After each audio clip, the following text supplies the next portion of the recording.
Почему фото получаются темными, желтыми или мыльными? Если у тебя получаются такие фото, ты неплохой фотограф. Ты просто не понимаешь одну логику. Фото темные чаще всего по трем причинам. Слишком закрытая диафрагма, короткая выдержка, низкая ISO. Камере банально не хватает света.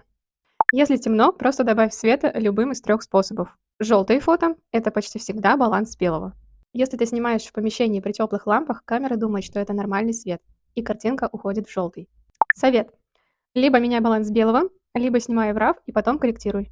Мыльные фото– это либо фокус не там, либо слишком длинная выдержка.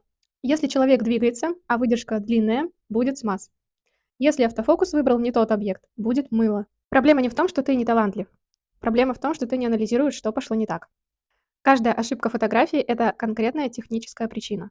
В Телеграме я подробно описала, как быстро понять причину ошибки прямо на съемке. А следующее видео будет про свет. Это вообще половина успеха.